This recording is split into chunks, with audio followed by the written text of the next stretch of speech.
그래서 27절 마음의 할례를 받으라라고 하는 설교 제목 되겠습니다. 전 세계적으로 팔레스타인 무장정파 하마스와 이스라엘 간의 전쟁으로 어제 보도에 보면 1만 명의 희생자가 지금 났다라고 알려져 있습니다. 우리나라 재외 국민들을 보호하기 위해서 정부는 우리나라 군용기를 보내서 163명을 귀국시킨 것으로 보았습니다. 그런데 이 비행기가 커서 남는 좌석에 일본 국민 51명과 싱가포르 국민 6명을 제3국에 대한 영사 서비스 차원에서 여유 좌석을 제공했다 그러죠. 참 잘한 일이라고 생각이 됩니다. 우리 국민뿐만이 아니라 우리 재외 국민 모든 민족도 우리 나라가 섬기고 좌석을 제공할 수 있는 나라가 된 것만으로도 참 기쁘고 감사한 생각이 들었습니다. 성도 여러분, 오늘 본문을 통해 하나님께서는 이 아브라함의 자손들뿐만이 아니라 이방 사람들에게서 돈으로 산 자를 막론하고 할례를 받으라 이렇게 말했습니다. 이 말은 뭡니까? 이방인일지라도 같은 민족이 아닐지라도 예수 안에서 구원받을 수 있고 또 하나님의 자녀가 될 수 있는 길이 열려 있다는 뜻입니다. 그러나 오늘날 이스라엘은 아직도 율법을 통한 구원을 따른 유대교인들이 정권을 잡고 있습니다. 율법의 관점에서는 이방인들은 모두 다 적이고 하나 될 수 없는 사람들인 것이죠. 이스라엘의 정통파 공동체에 속해 있는 유대인들은 오늘날도 매일 613개 율법을 지키면서 엄하게 살고 있습니다. 자유가 없지요. 육체적 할례를 받지 않은 사람들은 사람으로 취급을 하고 있지 않을 정도입니다. 그러나 여러분, 이게 맞습니까? 예수님이 오셔서 마음의 할례 시대로 바뀌었음에도 불구하고 계속해서 율법을 구원의 조건으로 삼고 있는 한 이스라엘과 팔레스타인의 평화는 요원한 것입니다. 오늘 저는 이 본문을 가지고 할례, 유대인 율법의 핵심인 이 할례 문제, 이것이 과연 무슨 뜻인가? 그리고 오늘날 우리는 어떻게 해야 되는가? 이 본문을 가지고 두 가지로 말씀을 준비했습니다. 첫 번째, 이제 할례를 명하시는 하나님, 순종한 아브라함인데요. 본론으로 들어가도록 하겠습니다. 할례를 명하신 하나님, 9절에서 14절입니다. 9절 말씀. 하나님이 또 아브라함에게 이르시되 그런즉 너는 내 언약을 지키고 내 후손도 대대로 지키라. 이렇게 말씀하고 계십니다. 하나님의 언약은 15장에서 말씀하신 자식이 없는 아브라함이 열국의 아비가 되어 하늘의 무별과 같은 자손을 보게 될 것이고 너의 이름이 창대하게 되어서 큰 상급을 얻게 될 것이라는 전무후무한 놀라운 약속의 말씀이었습니다. 그리고 하나님께서는 그렇게 안 하셔도 되는데 당시 계약의 풍습대로 짐승을 가르시고 거기를 지나가심으로 계약을 체결해 주셨습니다.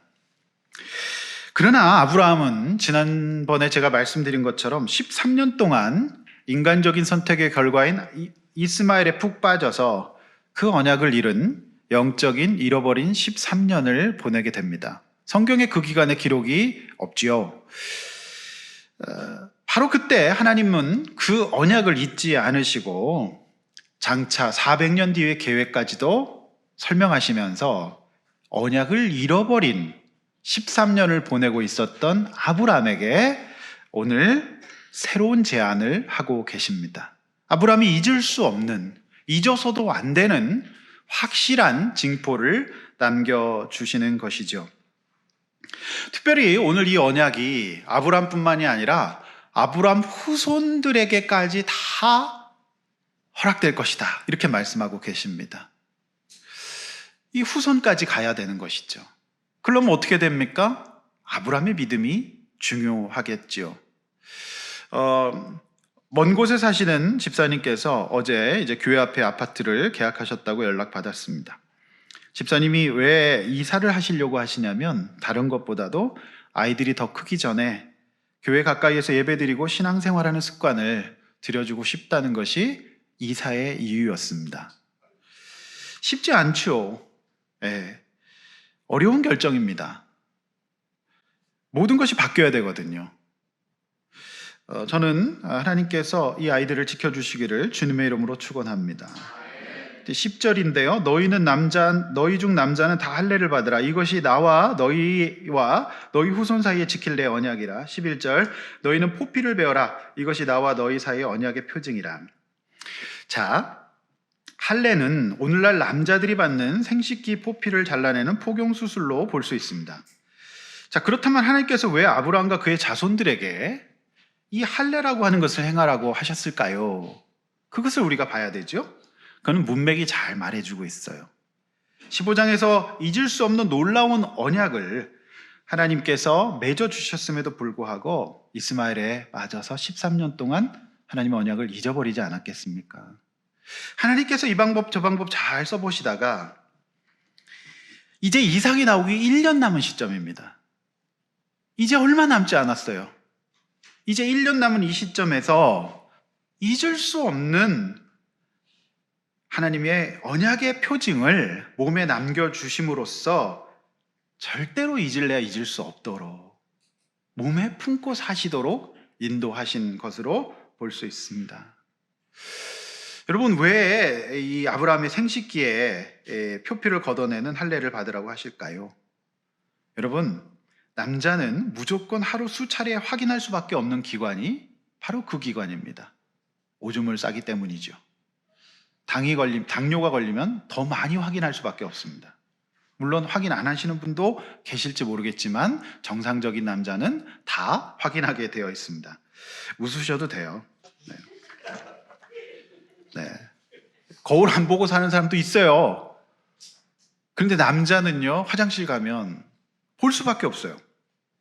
그러니까 하나님께서 이런 말씀하시죠. 12, 13절 계속 보면 너희 대대로 모든 남자는 집에서 난 자나 너희 자손이 아니라 이방 사람에게 돈으로 산 자를 막론하고 난 지 8일 만에 할례를 받아라 라고 하는 것이죠. 너희 집에서 난 자든지 너희 돈으로 산 자든지 할례를 받아라. 이게 내 언약이 너희 살 몸이죠. 육신입니다. 이제 말로 해서 안 되고 이벤트로 해서 안 되고 언약 맺어도 안 되니까 잊을 수 없는 징표를 너희 몸에 남겨라. 이렇게 말씀하시는 거예요. 그래서 요즘 사람들이 그렇게 몸에 타투 같은 걸 많이 하는 모양입니다. 근데 그 타투를 내용을 좀 좋은 걸 했으면 좋겠어요. 네, 믿음, 사랑, 소망이나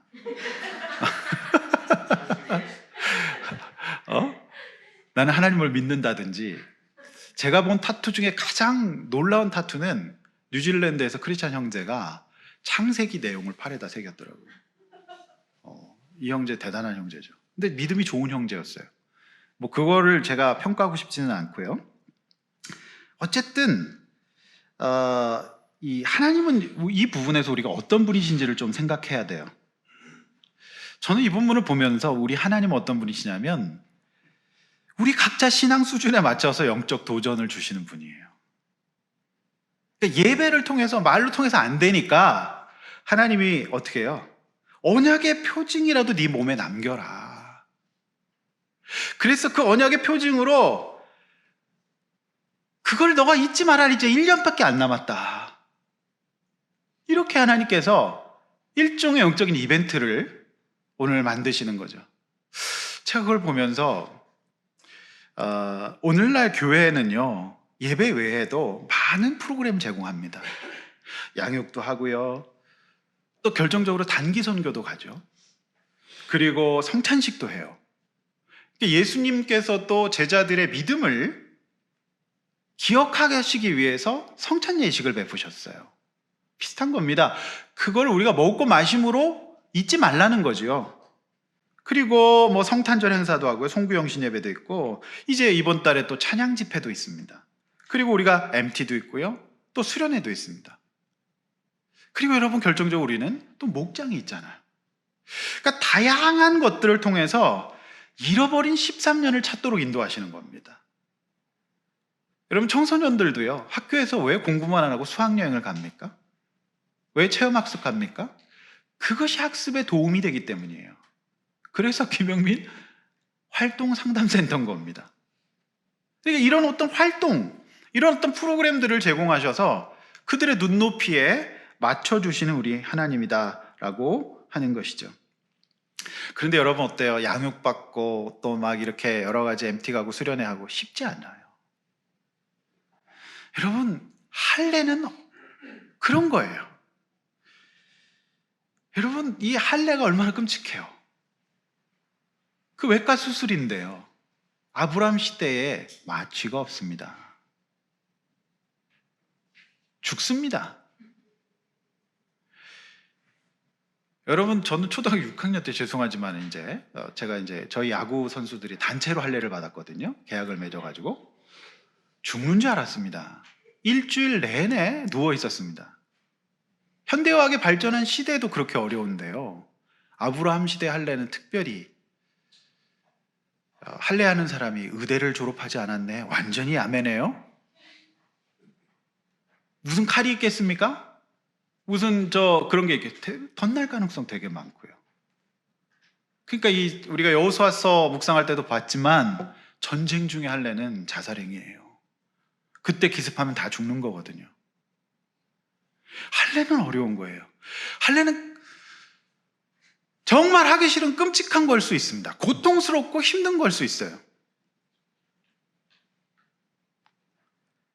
여러분, 근데 달콤한 것은 다 파멸을 낳아요. 요즘은 정말 우리나라는 당나라입니다. 너무 많은 당이 우리를 힘들게 해요. 그런데 여러분 어때요? 고통은 영광을 낳아요. 그래서 진짜 우리가 영광을 얻으려면 고통을 즐기고 선택할 줄 알아야 된다라고 자기계발서들은 다 얘기하고 있습니다. 결국 고통 없는 영광은 없는 거예요. 힘든 일이에요. 아브라함 입장에서 얼마나 힘듭니까? 끔찍하죠. 그러나 영광은 고통을 통해서 오는 거죠. 십자가 없는 구원은 없어요. 여러분, 계속 제가 말씀드립니다. 그럼 왜 8일 만이냐? 이것도 우리가 좀 질문해 볼 수 있죠. 이거 너무 애기인데 너무 8일 만에 너무 힘들지 않느냐? 그래서 요즘에는 사실상의 할례 문화가 서양을 다 지배했고요. 한국까지 들어와서 많이 했습니다. 근데 요즘은 안 하는 추세죠. 아이에게 스트레스를 줄 수 있다. 그래서 안 하는 추세죠. 사실 육체 할례는 지금 의미가 없습니다.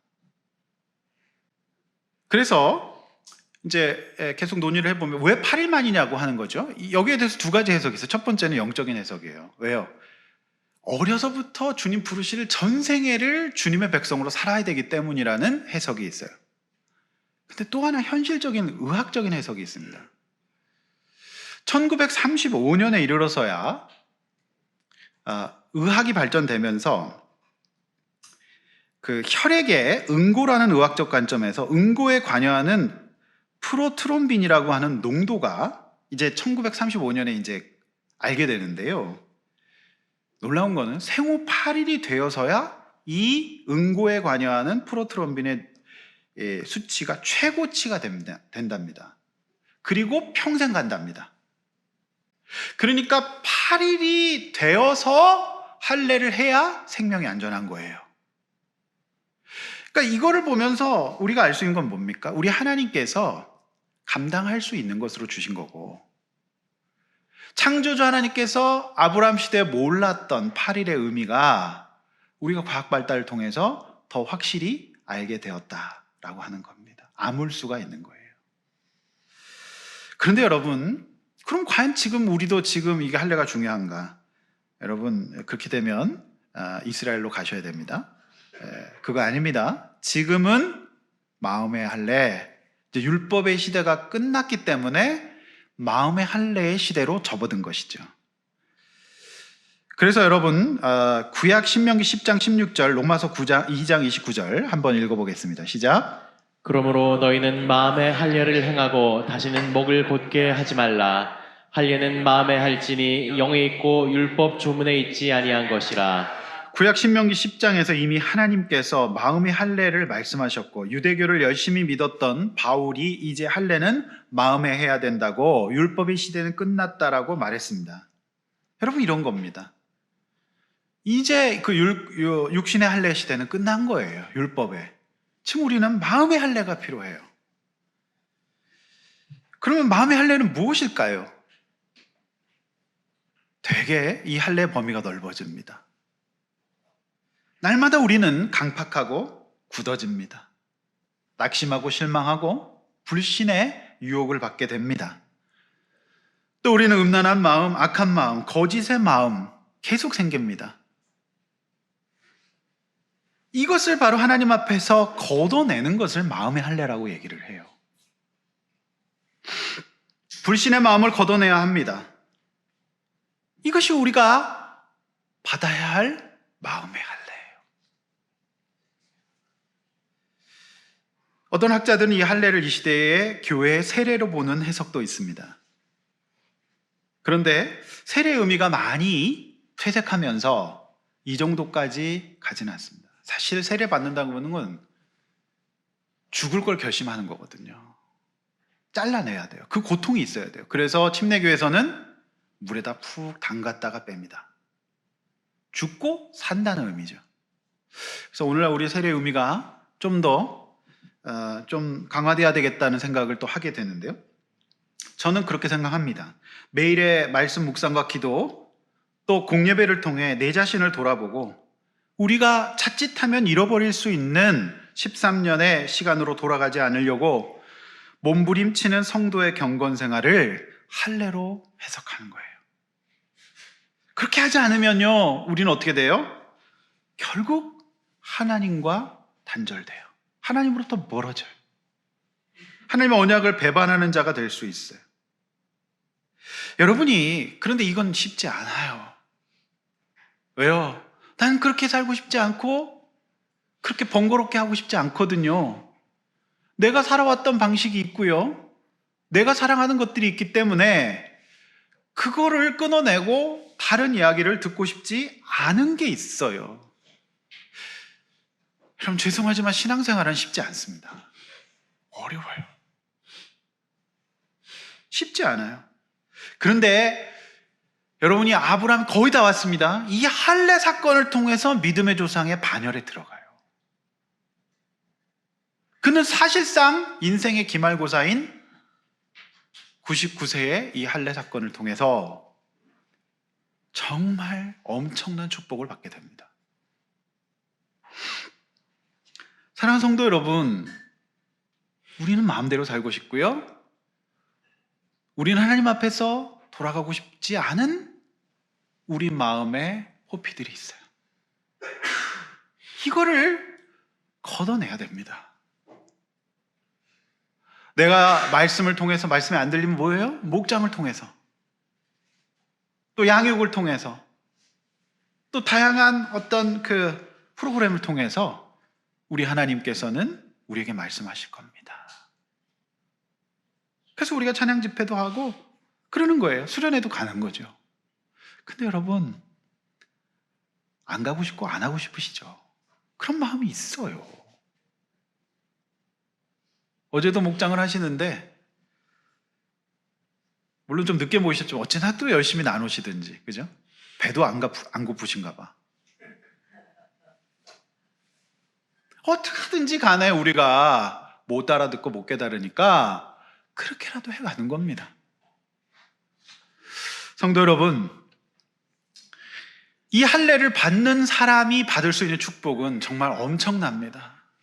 이 축복을 여러분이 받으시기를 바랍니다.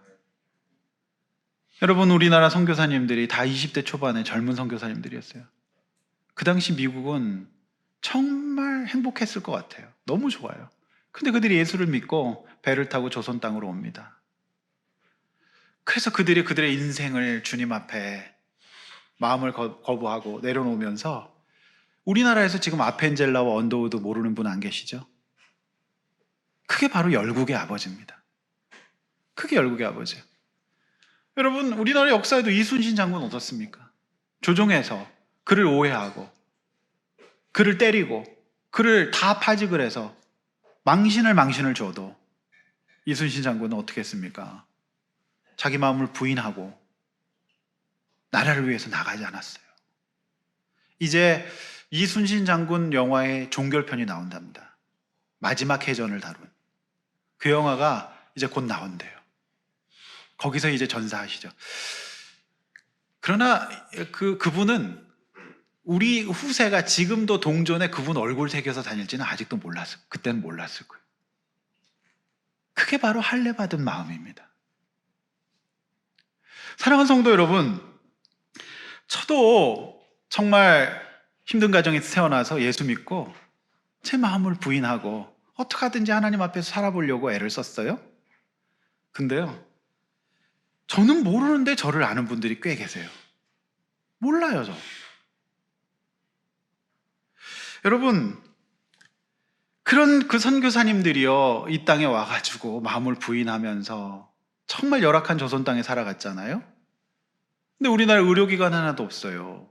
그래가지고 이 선교사님들이 미국에 가서 조선이란 나라가 있는데 병원이 없어서 정말 기본적인 질병 극복하지 못하고 다 죽습니다. 근데 그 집회에 참석했던 좀 돈이 있는 분이 계셨어요. 아, 그분이 한국을 위해서 헌금합니다. 그게 바로 대한민국 사람이면 다 아는 세브란스입니다. 그게 바로 열국의 아버지예요. 유의미한 인생인 거죠. 근데 사업하시는 분이 돈이 중요한지 왜 몰랐겠습니까? 너무 좋은 거 알거든요. 그게 바로 마음의 할례예요. 여러분, 저와 여러분 속에 받아야 될 마음의 할례가 지금 많잖아요. 지금 하나님께서 육신의 할례를 요구하지 않습니다. 뭘 걷어내야 될까요? 여러분, 그동안 살아왔던 방식대로 살고 싶으면 여러분, 그건 예수 믿는 거 아닙니다. 내 마음속엔 끊임없이 올라오는 게 있어요. 그래서 그게 두꺼워지면 결국 축복으로부터 멀어지는 것이죠. 여러분, 걷어냅시다. 마음의 할례를 받아냅시다. 부인합시다. 결혼 생활에서도 이거 없이는 못 살아요, 제가 볼 때는. 자녀를 기르면서도 마찬가지고요. 끊임없이 걷어내야 됩니다. 자, 두 번째, 할례를 받는 아브라함이 이제 15절에서 27절에 나옵니다. 자, 15절. 하나님이 또 아브라함에게 이르시되 내 아내 사레는 이름을 사레라 하지 말고 사라라 하라. 16절. 내가 그에게 복을 주어 그가 내게 아들을 낳아주게 하며 내가 그에게 복을 주어 그를 여러 민족의 어머니가 되게 하리니. 이렇게 말씀하고 있습니다. 민족의 여러 왕이 그에게서 나리라. 이삭은 아브라함과 사라가 낳습니다. 아브라함 혼자 낳을 수 없는 노릇 아닙니까? 하나님은 이처럼 언약의 성취 대상인 아브라함과 사라를 만나 주십니다. 그리고 그녀의 이름을 여주인이라고 하는 뜻으로 바꿔줘요. 사실상 사라는 그동안 아이가 없어서 하갈을 통해 이스마엘을 낳을 정도로 여주인 대접을 못 받았습니다. 그런데 하나님께서 그녀의 이름을 바꿔주심으로 이제 내가 진짜 여주인으로 만들어주겠다. 내 진짜 너를 아내로 만들어주겠다. 내가 너를 열국의 어머니로 세워주겠다. 이렇게 약속하시죠. 이게 맞는 게 아브라함이 열국의 아버지면 사라는 열국의 어머니일 수밖에 없지 않습니까? 저는 이 대목을 보면서 그런 생각을 해봅니다. 여러분의 결혼 생활을 잘 생각해 보셔야 돼요. 여러분, 부부는요, 하나님은 반드시 부부의 신앙을 같이 성장시키십니다. 대개 경우 두 분이 함께 믿음이 자라시거나 함께 퇴행하거나 둘 중 하나입니다. 우리는 그래요. 어떤 분은 믿음이 되게 좋으신데 아내는, 또 어떤 분은 믿음이 되게 없다, 이렇게 생각할 수 있는데 오늘 본문의 기준에 의하면 그렇지 않아요. 하나님은 아브라함 만나주고 사라를 만나주셔요. 함께 양육해 주세요. 그래서 이게 맞는 게요, 사실 부부는 비슷합니다. 나는 믿음이 좋은데 내 남편 믿음이 없다고 할 수는 있지만 오늘 하나님은 그렇게 일하시지 않는 분이에요. 반드시 정상적인 믿음이 성장되면 하나님은 배우자의 믿음을 만져주시는데, 그렇지 않다면 같이 헤매고 있을 가능성이 굉장히 높다. 하나님 보실 때는 도찐 개찐이다. 여러분, 17장 17절 18절 18장 12절 다 함께 한번 또 읽어보겠습니다. 앞에 보시면 왜 그런지 제가 논증을 하겠습니다. 읽겠습니다. 시작. 아브라함이 엎드려 웃으며 마음속으로 이르되 100세 된 사람이 어찌 자식을 낳을까? 사라는 90세니 어찌 출산하리요 하고 아브라함이 이에 하나님께 아뢰되 이스마엘이나 하나님 앞에 살기를 원하나이다. 사라가 속으로 웃고 이르되 내가 노쇠하였고 내 주인도 늙었으니 내게 무슨 즐거움이 있으리요. 여러분이 이 본문을 보면 두 부부가 모두 하나님을 비웃습니다. 똑같은 거예요. 그래서 뭐 어떤 겉으로 율법적인 모습 보면 내가 좀 나아 보일 수 있습니다. 특별히 여성 동지들께서. 그런데 여러분 잘 내면하게 들여다보면 비슷한 게 있어요. 그러니까 결혼해서 살죠. 제가 볼 때는 그렇습니다. 여러분 두 부부 모두 다 비웃었어요. 그런데요, 아브라함은 하나님을 엎드려 비웃고 한 단계 더 나아가서 가르치기까지 합니다. 뭐라고 하죠? 하나님, 현실 감각을 좀 가지세요. 지금 이스마엘이 이렇게 잘 자라고 있는데 얘나 잘 살게 해주세요. 하나님, 얘도 제가 낳았고 얘를 통해서 그 축복 주세요. 이렇게 하나님을 가르칩니다. 하나님 앞에서, 전능하신 엘샤다이 하나님 앞에서 보일 수 있는 아브라함의 가장 인간적인 모습입니다. 민낯이에요. 비웃고 가르칩니다. 여러분, 이거 믿음 없으면 이렇게 되거든요. 목자님이 막 권면하시죠. 그러면 이제 목자님 앞에서 일단 한번 속으로 비웃습니다. 아닌 척하면서 그 다음에 가르치죠. 그럴 수 있어요. 여러분, 사실 이 아브라함은요 진짜 인간적이에요. 이게 눈치가 없어요. 이 대목에서 그런 얘기하면 안 되거든요. 근데 사라는 어때요? 속으로 웃는 것은 똑같아요. 그런데 18장 15절에 보면 사라는 안 웃었다고 똑 잘라 부인합니다. 역시 눈치가 빨라요. 이 대목에서 하면 안 될 것 같거든요. 웃긴 똑같이 웃어놓고 안 웃었는데요? 이렇게 얘기를 해요. 근데 아브라함 어때요? 눈치 없이 웃어놓고 거기다가 가르치기까지 하고 안 웃었다고 말도 안 합니다. 그러니까 역시 여성 동지들께서 신제품인 것은 맞아요. 눈치가 장난이 아니죠. 그럼 우리 주님께서는 다 아십니다. 하나님 뭐라 그러세요? 아니다, 네가 웃었다. 사람은 속여도 하나님은 못 속여요. 그래서 이제 우리 아들 이제 제대했지만 군대에서 자주 하는 말이 있습니다. 훈련생들에게, 그죠? 얘네들이 군인이 안 될 것 같지만 그래서 막 훈련시키면 지들끼리 어때요? 키득키득 웃고 그러죠. 그러니까 그러면 이 조교들이 뭐라 그래요? 웃지 않습니다. 이렇게 얘기하지 않습니까? 웃는다는 거는 그런 거예요. 성도 여러분, 부부가 살려면 하나님 앞에 마음의 할례를 받아야 되는데 나는 옳고 너는 틀리다라고 자꾸 나가시면 그건 끝이 없어요. 어떻게 해야 돼요? 주님, 우리 부부를 불쌍히 여겨주십시오. 나나 저 사람이나 비슷하게 웃고 있는 게 있네요. 이거 주님이 보라고 말씀하세요. 미워하거나 정죄하거나 그렇게 하지 마십시오. 제가 볼 때는 똑같은 게 있습니다. 그걸 보셔야 변화가 시작되죠. 그걸 버려야 교만을 내리고 어때요? 존중이 시작되면서 서로 믿음이 좋아질 수가 있는 거 아니겠습니까? 여러분, 남자들은요 오기가 있어요. 자꾸 믿음 없다 그러면 어떻게 됩니까? 어때요? 그래, 네 믿음 얼마나 좋은가 보자 하면서 더 심하게 시험할 수 있어요. 아브라함과 사라가 똑같다라고 하는 거예요. 근데 우리 하나님은 그를 만나고 또 사라 이름을 바꿔주시잖아요. 사라 이름을. 그래서 동일하게 성장하거나 머물러 있거나 둘 중 하나일 수 있다라고 하시고, 여러분 교만하게 생각 안 하셨으면 좋겠습니다. 네, 19절입니다. 하나님이 이르시되 아니라 내 아내 사라가 내게 아들을 낳으리니 너는 그 이름을 이삭이라 하라. 내가 그와 내 언약을 세우리니 그의 후손에게 영원한 언약이 되리라. 여러분, 이게 참 놀라운 말씀이에요. 밑줄 그어놓으십시오. 정말 인상적인 말씀인데요, 우리 하나님은 어떤 분이시냐면요 정말 우리와 달라요. 여러분, 인간적으로 이런 사람이 여러분 옆에 있다 칩시다. 그래서 자신의 실수를 정당화하고 오히려 나를 가르치려 들고 막 이렇게 되지도 않는 소리 하면 여러분 어떻게 하시겠습니까? 상대 안 하겠죠? 그죠? 예, 의절하겠죠. 손절하겠죠. 근데요, 제가 이번 보면서 깜짝 놀랐어요. 진짜 위대한 상담학 교과서는 성경이다. 우리 하나님께서는 그렇게 철석같이 약속하고도 매일 다른 생각과 행동을 하는 아브라함과 같은 사람을 인자한 목소리로 이렇게 대하십니다. 아브라함 아니야. 내가 내 안에 사라를 통해서 이삭 낳는다고 했잖아.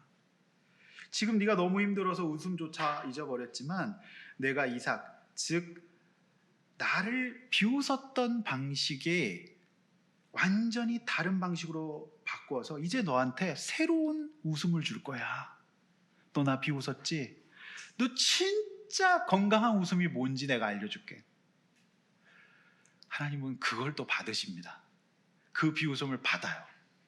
마치 이제 아재 개그 재미없는데도 받아주시는 것처럼 그걸 받아서 그 비웃음을 기쁨과 웃음으로 바꿔주시면서 너한테 아들 이름까지 지어주는 그걸 이삭이라고 주신 거예요. 이게 하나님의 사실은 재치예요. 하나님의 놀라운 어떤 그 수용성인데요. 여러분, 우리 주님 그런 분입니다. 정말 말도 되지 않는 소리거든요, 이거. 그런데 그를 외면하거나 탓하거나 꿀밤을 주거나 집어던지거나 뺨을 때리거나 하지 않습니다. 하나님께서 그를 품으시고 지켜주세요. 사랑하는 성도 여러분, 저와 여러분이 헤맬지라도 우리 주님은 저와 여러분을 이렇게 대해 주시기에 오늘 우리가 이렇게 예배드릴 수 있는 줄로 믿습니다. 여러분, 우리 하나님이 20절 이스마엘에 대하여서는 내가 내 말을 들었거니와 내가 그에게 복을 주겠다라고 말씀하세요. 뭡니까? 사실상 아브라함은 이스마엘에게 집착하고 있거든요. 알겠다, 아브라함, 나 걔도 복 주겠다, 내가 책임지겠다, 이렇게 약속을 해주시는 겁니다. 이 놀라운 하나님의 사랑과 자비와 인자를 보게 되죠. 여러분, 양육에는 이런 것까지 포함되어 있는 거죠. 그래서 우리가 누구를 변화시키려고 한다면 그 사람의 헛된 말도 들을 수 있어야 돼요. 이것이 양육자가 갖춰야 될 태도죠. 그리고 설득하는 겁니다. 우리가 그런 사람들하고 살아야 돼요. 그래서 제가 지난주에 말씀드린 것처럼 보네포 목사님은 전쟁과 같은 삶에서 스스로 고통을 선택하며 그리스도의 삶을 살아가는 거예요. 그 독일 교회가 히틀러 때문에 다 망해졌을 때에도 그렇게 믿음의 고백을 지키며 살았던 거죠. 말도 안 되는 소리 하지 말라며 끊지 않으시는 하나님을 볼 수가 있습니다. 21절 내 언약은 내가 내년 이 시기에 사라가 내게 낳을 이삭과 세우리라. 이제 1년 남았어요. 정말 중요한 시점인 거죠. 바로 이 시기에 아브라함이 믿음의 조상으로 가는 기말고사를 잘 치러냅니다. 모든 나라의 아버지가 되는 영광을 얻으려면 우리는 뭘 해야 될까요? 그는 23절 이하에 잘 나와 있습니다. 23절, 24절 우리 다 함께 한번 또 읽어보겠습니다. 시작. 이에 아브라함이 하나님이 자기에게 말씀하신 대로 이날에 그 아들 이스마엘과 집에서 태어난 모든 자와 돈으로 산 모든 자 곧 아브라함의 집사람 중 모든 남자를 데려다가 그 포피를 베었으니 아브라함이 그의 포피를 벤 때는 99세였고. 할렐루야, 정말 다행이에요. 아브라함이요, 어떻게 살았든지 간에 지금 그는 순종했어요. 성도 여러분, 우리는 헤맬 수밖에 없고 인간적이고 하나님을 가르치려 들고 그대로 살겠다고 얘기하겠지만 할 수 있어요. 그가 순종한 나이는 무려 99세였습니다. 늦었다 생각하지 마십시오. 내가 이 나이에 뭘. 제가 아까 우리 일부 예배 드리신 저희 장인 장모님에게 신앙의 순종과 변화에는 나이가 필요 없다고. 우리 어르신들 계십니다. 99세 안 되셨잖아요. 정말 어르신들이 아무리 나이가 많아도 지금 하나님 앞에서 내 마음의 할례를 받아야 돼요. 내가 어떻게 하느냐에 따라서 내 자손들이 축복을 받습니다. 우리 부모님들이 그 작업을 하셔야 돼요. 그래야 하나님이 책임지십니다. 가정의 어른들이 이런 마음의 할례를 받아야 되지요. 그래서 24절, 25절, 26절, 27절을 밝히고 있는 것처럼 이제 그의 아들, 후손, 나아가 그의 집사람들, 심지어 이방 사람들까지 다 할례 받습니다. 아브라함이 안 받는데 누가 받겠습니까? 자녀의 변화를 요구하시는 부모님들 계신다면 여러분들이 할례를 받으셔야 돼요. 마음의 할례를. 그래서 우리 이 시대의 선지자 오은영 선생님께서는 항상 아이를 보는 게 아니라 부모를 보시지 않습니까? 그리고 동물의 아버지이신 우리 개통령 선생님께서는 항상 주인을 양육합니다. 그리고 사실상 제가 볼 때는 근데 그 주인이요 요만한 개인데 너무 사나워. 동네 개들 다 물어요. 근데 우리 개통령께서 그 이제 개의 할례를 시행하시면서 카라비너를 팍팍 당기면서 막 이렇게 하죠. 근데 그 개의 주인이 어떻게 합니까? 옆에서 울고 있어요. 옆에서 다 울어요. 마음이 아파서. 그러면 그 개는 결국에는 어린아이를 물어서 안락사시킬 수밖에 없습니다. 사망이에요. 그 참 안타깝더라고요. 사랑과 공의를 시행해야 되거든요. 그 마음의 할례가 없기 때문에 그 개는 결국 사람을 물어서 안락사시킬 수밖에 없다. 특별히 영유아를 문다는 거예요. 성도 여러분, 아브라함이 99세 때 할례를 받았어요. 제가 볼 때는 이것이 결정적으로 그가 믿음의 조상이 된 것이고 이제 그가 이삭을 받고 하나님 앞에서 이 정말 놀라운 방식으로 얻었기 때문에 그를 번제로 드리라는 제물 이 명령 역시 순종할 수 있어요. 왜냐하면 하나님이 그렇게 주셨기 때문에 하나님이 부활시키실 것을 믿는 거죠. 믿음의 조상은 자질이 좋아서 지금까지 잘해와서 아닙니다. 전적인 하나님의 은혜로 우리를 붙잡아 주시는 그 역사예요. 성도 여러분, 늦었다 생각하지 맙시다. 나이가 50이 되었든 60이 되었든 늦지 않았습니다. 바로 지금이 불신의 장막을 걷어내고 우리가 주님 앞에 나올 때입니다. 그러면 주님께서 저와 여러분의 인생과 저와 여러분의 자손과 저와 여러분의 주변 사람들을 축복의 인생으로 바꿔주실 줄로 믿습니다. 바로 지금이 마음의 할례를 행할 때예요. 지금까지 살아왔던 방식대로 살지 맙시다. 여러분, 요즘에 우리가 열왕기를 묵상하고 있어요. 열왕기에서 계속 반복되는 구절은 뭡니까? 그들의 조상의 죄를 따라 행하였더라. 대표적인 게 여로보암의 죄를 행하였더라. 그래서 이스라엘은 사실상 그때부터 내전 중이었어요. 끊임없이 정권이 바뀌고 엎치락뒤치락의 삶을 살아오고 있어요. 그 세 가지가 무너져요. 결혼이 무너져요. 불신 결혼을 하게 되고요. 두 번째 뭡니까? 우상을 숭배해요. 세 번째 예배가 무너져요. 이 삶을 살게 되면서 그들은 전쟁을 계속 거듭하게 돼요. 성도 여러분, 우리가 바로 이 시간 믿음의 조상입니다. 내가 믿음의 조상이에요. 우리 어르신들, 90에 가까우신 어르신들 두 분 아멘 크게 한번 해보시기 바랍니다. 그러면 자녀들은 너무 기쁜 거예요. 자녀들은 그거 보면 그냥 밥 안 먹은 것처럼 든든해요. 그것 때문에 자녀들은요, 나도 아버지 어머니처럼 살아야 되겠다 싶은 생각을 갖게 돼요. 여러분, 99세 이 참 아브라함 입장에서 민망하기도 하고 또 나이가 들수록 아픈 거 참 싫잖아요. 근데 그 할례를 순종합니다. 할렐루야. 성도 여러분, 교회에서 하라는 거 참 많죠. 목장에서 하라는 것도 많아요. 그래서 자꾸 뭐 어디 가자 그래요. 그리고 또 회비내요. 여러분, 저는 부교육제서부터 수련회 가면 저는 회비 내는 적은 계속했습니다. 이번에도 똑같이 다 냈습니다. 담임 목사가 내는 사람 없죠.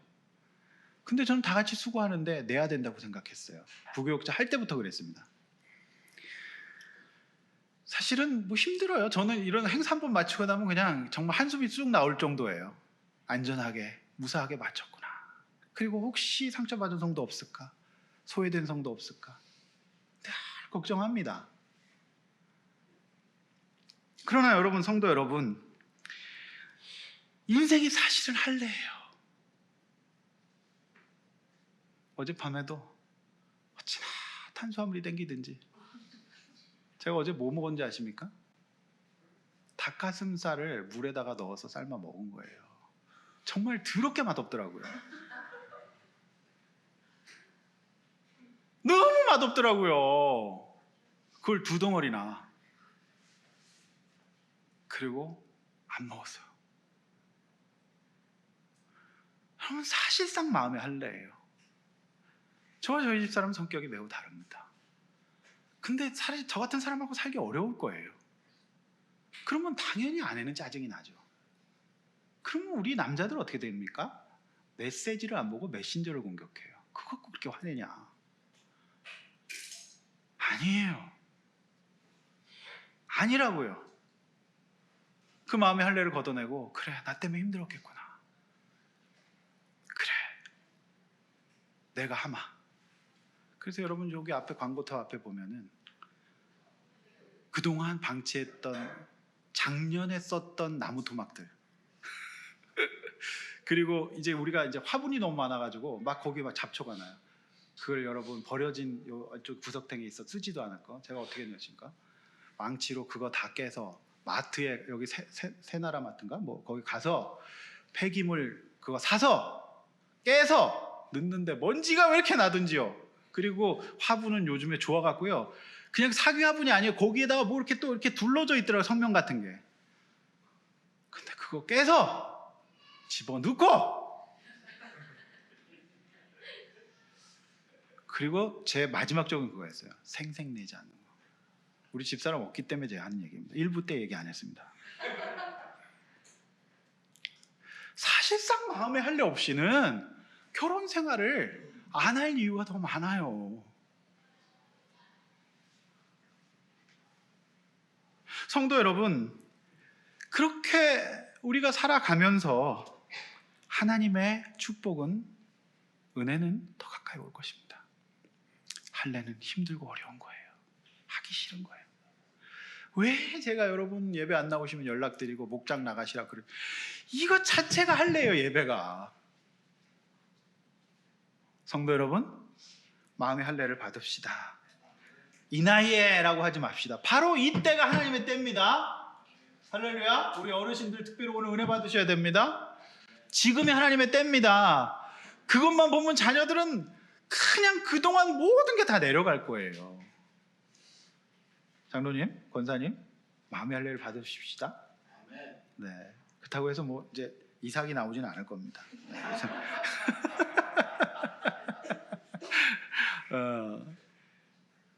말씀 맺습니다. 하나님은 우리 마음에 날마다 할례를 행하여 우리가 어떤 사람이고 어떻게 살아야 할지를 결정하도록 하세요. 끝까지 기다리시고 설득하시는 하나님의 사랑 앞에 순종함으로 믿음의 조상이 되시는 성도 여러분 되시기를 주님의 이름으로 축원합니다. 이렇게 한번 나눠봅시다. 믿음을 잃지 않기 위해 매일 잘 참여해야 될 공동체 프로그램 뭘까요? 고통과 불편함을 감내하고 내 마음속에서 매일 매주 걷어내야 될 것들은 무엇입니까? 아브라함처럼 권면받을 때 비웃고 가르치려 드는 교만은 없습니까? 끝까지 포기하지 않고 들어주고 설득해 주시는 하나님 앞에서 이제 우리가 어떻게 살아야 될까요? 우리 축복 받읍시다. 열왕의 아버지 어머니가 될 수 있는 우리 아들람교회 성도님들 되시기를 주님의 이름으로 축원합니다. 우리 찬양하고 기도하겠습니다. 주여, 우리를 연약합니다. 찬양하겠습니다. 주여, 우린 연약합니다. 오늘 하루하루 힘듭니다. 오늘 하루를 힘겨워합니다. 주 뜻 이루며 살기에 주 뜻 이루며 살기에 부족합니다. 주여 주님, 우린 연약합니다. 우린 연약합니다. 주여, 우린 아브라함처럼 사례처럼 넘어집니다. 주여, 우린 넘어집니다. 아버지, 넘어집니다. 오늘 하루를 또 실수합니다. 그럼에도 불구하고 우리를 설득하시고 들어주십니다. 긍휼을, 주 우리를 불쌍히 여기소서. 죄인입니다. 우리 주만 바라보 한없는 하나님의 은혜로 살아갑시다. 한없는 주님의 은혜 온 세상 위에 넘칩니다. 가릴 수 없는 주 영광 온 땅 위에 충만합니다. 우리 가정에, 우리 후손들에게 충만하게 하여 주시옵소서. 주님만이 길이, 이제는 믿겠습니다. 주님 앞에 나갑니다. 우린 그 길 따라갑니다. 그날의 은혜로 주는 완전합니다. 주님만이 길이오니. 마지막으로 찬양합니다. 주님만이 길이. 아멘. 우린 그 길 따라갑시다. 우린 그 길 따라갑니다. 그날의 은혜로 주는 완전합니다. 우리 시간에 들은 말씀 붙들고 함께 기도하겠습니다. 성도 여러분, 이 시대가 어떤 시대입니까? 인권의 시대, 자유의 시대. 아버지 하나님, 쾌락과 정욕의 시대가 아닙니까? 그러나 아버지 하나님, 우리를 주님 부르시고 많은 사람들 중에 우리를 아둘람 교회로 부르셔서 오늘 이 말씀을 듣게 하시고 이제 마음의 할례를 받아 참으로 네가 축복의 인생 살라고 말합니다. 그럼에도 불구하고 여러분의 생각대로 살면 결국 다 잊어버릴 것입니다. 하나님, 내 마음의 할례를 받게 하여 주시옵소서. 가보지 않은 길이고 고통스러운 길이고 어려운 길일지라도 그렇게 갈 때 하나님의 축복의 역사가 있을 줄로 믿습니다. 주여 한번 했죠. 하나님 순종하게 해달라고 기도하겠습니다. 주여.